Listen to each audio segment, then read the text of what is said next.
Minha principal área de atuação é principalmente a questão da certificação de dirigíveis que estão sendo desenvolvidos e que serão criados em grande parte pela sociedade anônima. Trabalhando na Augur, eu estive envolvido e com grande sucesso e com muita dedicação, liderei a certificação do dirigível Biplas AO-12M. Obtivemos com sucesso o certificado de tipo da Federação Russa e da atração pilotada importada que estava na VDNKH.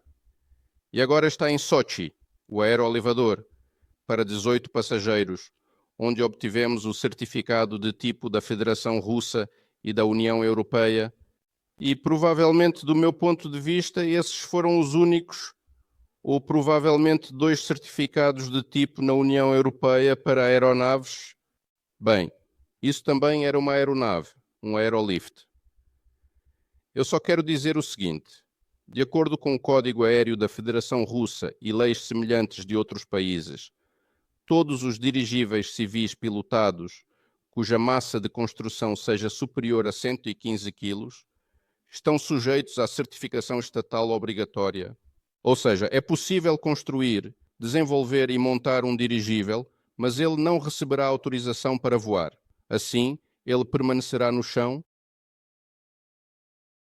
e, como todos os projetos apresentados aqui têm uma massa muito maior do que 115 kg, como você entende, as construções, todos eles devem estar sujeitos à certificação estatal obrigatória. Então, quero dizer que os procedimentos para a realização de tal certificação são regulamentados de maneira adequada e corretamente pelas respectivas normas de aviação. Além disso, é obrigatória e necessária a presença da chamada base de certificação no aparelho de certificação e ainda no aparelho a ser certificado. O que é a base de certificação? É um conjunto de regras de aviação que o aparelho deve cumprir para garantir o nível de segurança de voo exigido pelos órgãos governamentais e regulamentações e, de modo geral, sua viabilidade e confiabilidade.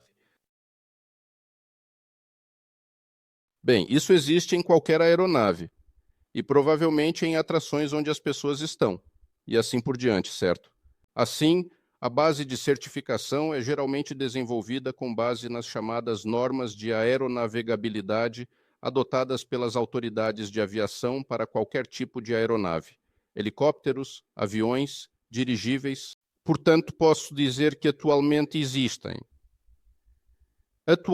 em diferentes países, projetos de normas de aeronavegabilidade que abrangem todo o espectro necessário de dirigíveis pilotados, desde pequenos dirigíveis, certificados na categoria normal, com um número de assentos de no máximo 9 passageiros, até dirigíveis de transporte, que possuem 20 ou mais, ou seja, do ponto de vista do conjunto de normas, leis e regras, elas em princípio existem no mundo, em geral, em todos os países do mundo. Existe a regra de que, como regra, todas as leis de aviação e normas de aeronavegabilidade estão harmonizadas entre si, para que as aeronaves desenvolvidas, por exemplo, na Federação Russa, possam ser utilizadas com pequenas validações específicas e sejam autorizadas a operar no espaço aéreo de outros países. Portanto, temos a oportunidade de desenvolver nossa base de certificação, construída com base nos aparelhos que desenvolvemos, utilizando as normas de aeronavegabilidade já existentes no mundo. Por exemplo, existem normas alemãs para dirigíveis de transporte, normas americanas, e na Rússia existem normas para a categoria normal de até 9 lugares para passageiros, e com base neles temos a possibilidade de criar a base de certificação, entrar em contato com os órgãos competentes da Federação Russa, obter todos os documentos necessários e iniciar o processo de certificação. Os especialistas da nossa empresa colaboram estreitamente com os professores e funcionários do Departamento de Certificação do Instituto de Aviação de Moscovo e possuem competências suficientes para realizar todos os procedimentos de certificação necessários e confirmar os requisitos desta base de certificação, tanto por meio de cálculos quanto por meio dos testes de solo e de voo necessários. Portanto, para resumir, é natural que qualquer aeronave precise ser verificada para que se entenda que é segura e um certificado seja emitido.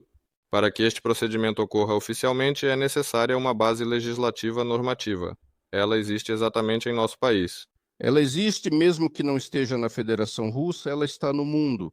E essa é a prática, podemos nos basear nela.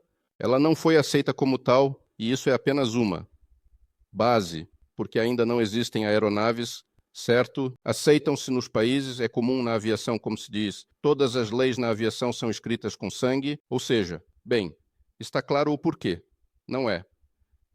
Primeiro, cria-se um projeto de algo, e depois deve haver uma ampla exploração desse projeto. E então esse projeto se torna uma lei, mas esses projetos existem. Todos os nossos, exceto o aparelho não tripulado de grande altitude, ainda terão questões. Ainda há muitas perguntas sobre a certificação. Eu entendi, mas conseguiremos certificar nosso próprio Estado? Qual é o nosso Bem, estes são russos? pilotados? Sim. Bem, tudo está maravilhoso. O caminho é claro, evidentemente as normas existem. E é preciso trabalhar claramente. E também